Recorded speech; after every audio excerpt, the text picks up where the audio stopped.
Final time in turn 3 and off 4. Ted Christopher back in winning form here at Stafford. He'll take down the win. Chase Dowling to finish in second. I'll tell you, he's always a fierce competitor, hard racer. You know, you want to be that guy that was standing in victory lane at the end that everybody was remembering.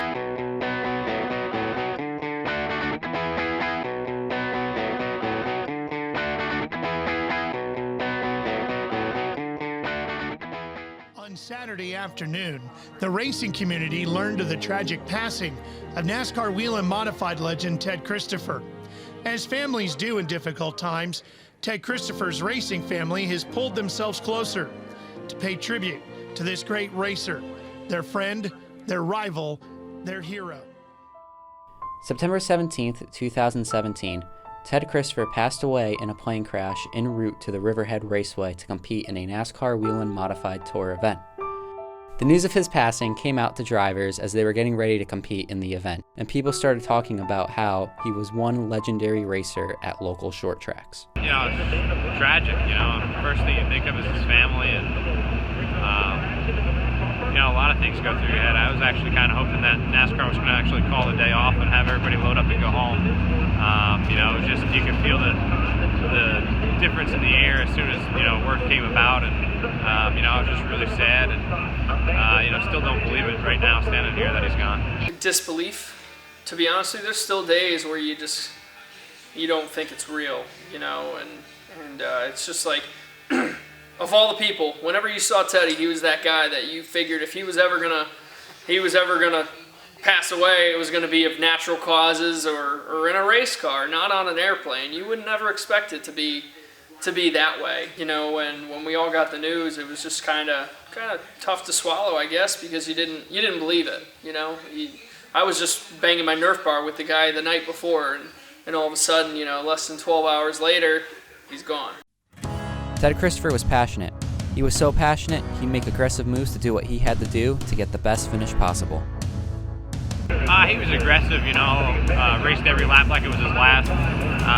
You know, if you bumped him, he'd bump you right back. He wouldn't wait until next week, you know. He ran wide open, hard as nails. It didn't matter to him at all if he nudged you a little bit. That was just the way he was. It was in between 2010 and 2012. It was coming up through, and it's actually on YouTube. Teddy's right rear made contact with my left front and destroyed the car on night 1. Well, again, Teddy's a hard charger. Was always a tough competitor. I mean, we had our days. I mean, we got, you know, got banged or turned around and bounced off the fence, and you know, Teddy's was a hard racer from day one. He never backed off. At Stafford Speedway alone, Ted Christopher became the all-time feature winner with 131 wins. His first win came May 23rd, 1986, and his last win was September 8th, 2017. Ted Christopher also has 99 feature wins at Thompson Speedway Motorsports Park. I always respected him because he was a guy that won races and he was doing what he was doing. Drive anything with 4 wheels and a motor, you know, and every week he got up on the wheel, and, you know, that's why he's so well respected.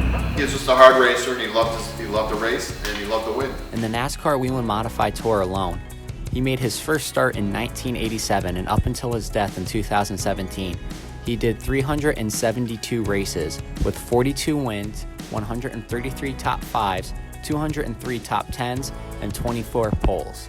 Ted Christopher became a legend at a lot of the local short tracks because of his winning and because of his driving style. So when he passed away, the tributes came pouring in. 2 weeks before his death, Ted Christopher talked to Ryan Preece about a specific race that Ryan was running. He popped his head into the trailer, and we were at the Racing Electronics Communications trailer. I was sitting there watching Xfinity practice at the time, and he looked over at me and said, you're missing another race, and kind of like that Teddy tone, and said, yeah, you know, I'm doing it. I want to get to the next level in what our sport is, and if you want to be considered one of the best, you got to get up to those levels. So he looked over at me and said, well, I guess you're right, you know, but I'd race New Hampshire. And it was kind of funny because, you know, Teddy was a diehard racer, and he was all about winning. Tributes started to come in from NASCAR's National Touring Series, as seen on Dale Earnhardt Jr.'s car. Locally, September 22nd was the first time that drivers and teams returned to Stafford Speedway since Ted Christopher's passing. That was the first time that people at the track could go and pay tribute to Ted Christopher on a race night. While the lower divisioned series at Stafford Speedway raced, they used techniques that Ted Christopher used and applied them to their race. Yeah, he was racing me hard. He drove me down to the grass, and I'm not going to take that. I learned that from Ted Christopher, and I like to dedicate this one to him. I learned a lot from him, and he's a great guy once you get to know him. The winner of the race that night was Keith Rocco. After he won, he pulled down pit road and got a Ted Christopher tribute flag and did a burnout with it in his window.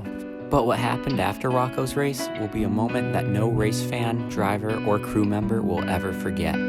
That night, they moved Victory Lane behind the grandstands so everyone could have access to join in. Everyone's reaction to Rocco's win was incredible and came running over and joined in on the celebration. The weekend of September 30th and October 1st was the final race at Stafford Speedway for the 2017 season. Since it was the final race and there was more participants, the biggest amount of tributes that happened came on this weekend, including a tribute from the local Dunkin' Donuts that is right by the racetrack. During this weekend, Stafford Speedway also retired Ted Christopher's iconic number 13 so it can no longer be used in competition. The way the retirement ceremony worked was there was a flag in the infield that all drivers in the SK Modified division would hold for a few seconds while they were being announced with their starting position. Since it was the final race of the season, the championship was on the line. Keith Rocco also ended up winning the championship, and the 13 Ted Christopher flag instantly came back out in Victory Lane, and he celebrated the championship with that flag. It has become clear. Ted Christopher became a legend at many local short tracks because of his toughness, aggressiveness, and winning. Young drivers learned those skills from him, and because of that, they respected him. He intimidated other drivers because they knew what he was capable of. His stats will never be matched and are impressive in local short track racing.